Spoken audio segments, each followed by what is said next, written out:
here to hear about Mary Boyle. One of her members of her family are here to represent Judy Boyle, and I'm going to let you take it over. Oh, thank you. You're welcome. Before I start, I just want to let you know that the draft may be abolished by the U.S. government, but not in the Boyle family. I was drafted. Everybody else had something very important to do. So anyway, beginning. I, Mary McGee Boyle, was born June 1883 in St. Patrick's on a farm which is about 40 miles south of Quebec City. I left the farm to seek employment, first in Montreal, then Portland, Maine, and finally in Lincoln. How did I end up in Lincoln, you must be wondering. Catherine McGee came to live with our family after the death of her mother in childbirth, leaving 6 children who had to be parceled out to various family members. Catherine came to us. After Catherine, whom we all called Katie, married John Lynch and settled in Lincoln, I came to stay with her and found work at the Russell House, which is located on the main street in North Woodstock. I was young, and while I don't want to brag, I was considered to be a very attractive young lady. Indeed, some even said I was beautiful. Bill and I married on April 22, 1907. Approximately 3 weeks later, the main street of Lincoln would catch on fire, and most of the buildings were destroyed. Since at that time the Boyle House was located on Main Street, it too burned, and so we were basically homeless. By this time, Bill had been made camp foreman or camp boss at Camp 19. One of the benefits of being camp boss was that you were able to have your own cabin or shack, as the lumber camp buildings were often called. So we took up residence at Camp 19. My son Don was born in 1908 and Quint in 1910. Don't think I had those boys up in the camp. I came back to town for their births. But after each birth, I returned to be with Bill up at Camp 19. The boys had their own small camp dogs, and our dog Molly was their daily companion as they roamed around the area playing lumberjack. And I brought a few of the pictures showing Camp 19 with the boys and myself as a much younger person. Sam Langford, the famous Boston boxer, had come to the camp to train for his match with Jackson in 1906. He took one look at Bill and proclaimed, "You look just like a bear." The nickname stuck, and later, after the boys were born and were up at the camp, the lumberjacks began to call them the Cubs. We lived at Camp 19 until about 1914, when it was time for Don to start school, and at about the same time, Bill was promoted to walking boss. That meant that he could return to town and didn't have to be at the camp all the time. That was about the time we moved to Main Street, where I continually lived until my passing in 1968. In the meantime, Rand was born in 1917. In 1923, my sister Alice died in childbirth. Bill and I drove to Massachusetts, returning home with her infant daughter Alice. We wanted to adopt her, but George, her father, said, "No, she's all I have and likely to be the only one I'll ever have. I can't give her away." But in all aspects, Alice was my daughter. I had hopes that my son Don might become a priest, but indeed, that was not to be. Bill and I bought a house in St. Patrick's, and in the summer we would spend time there. The Boyle family came from St. Giles, only a short distance away, and family was still in the area.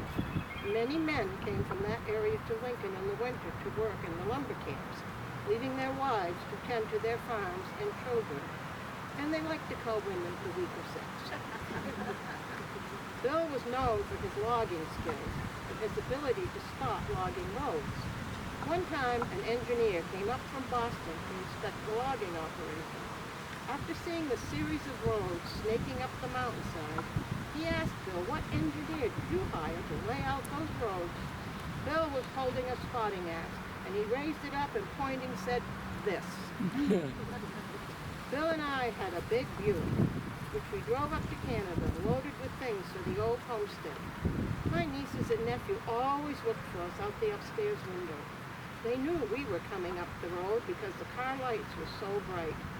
Coming home with bags filled with potatoes and other vegetables strapped to the running boards, we had a large load.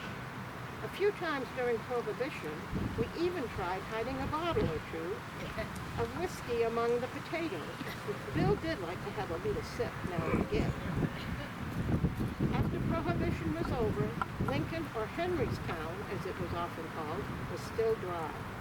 I would prepare a batch of home brew on the old wood stove for when he came home weekends from the camps. It took about 3 days on the cook stove.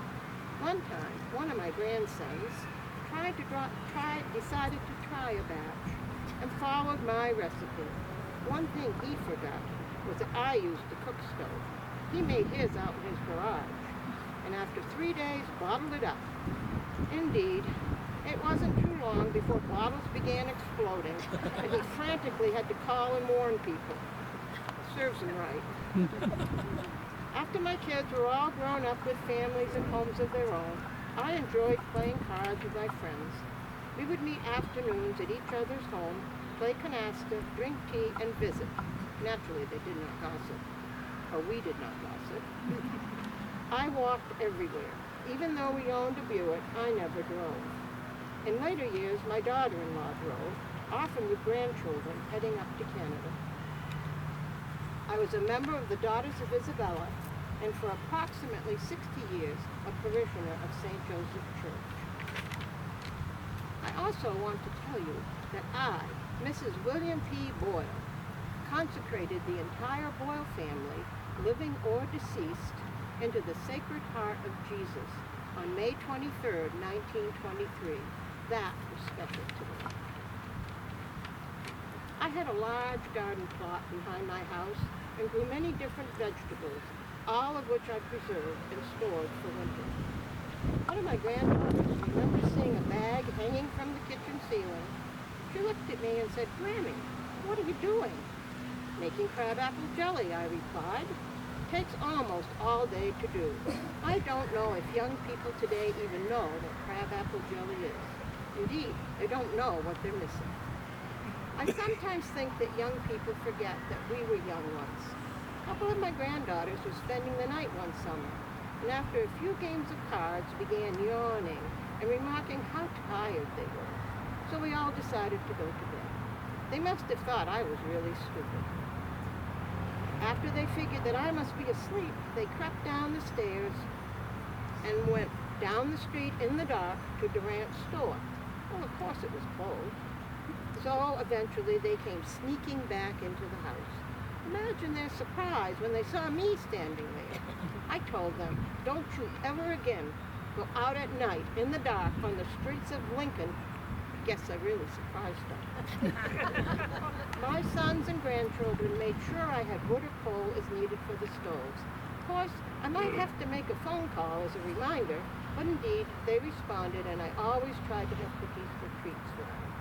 Well, I guess I've exhausted most of my stories, at least the ones that are important to me. It might sound like times were hard back then, but life was simpler.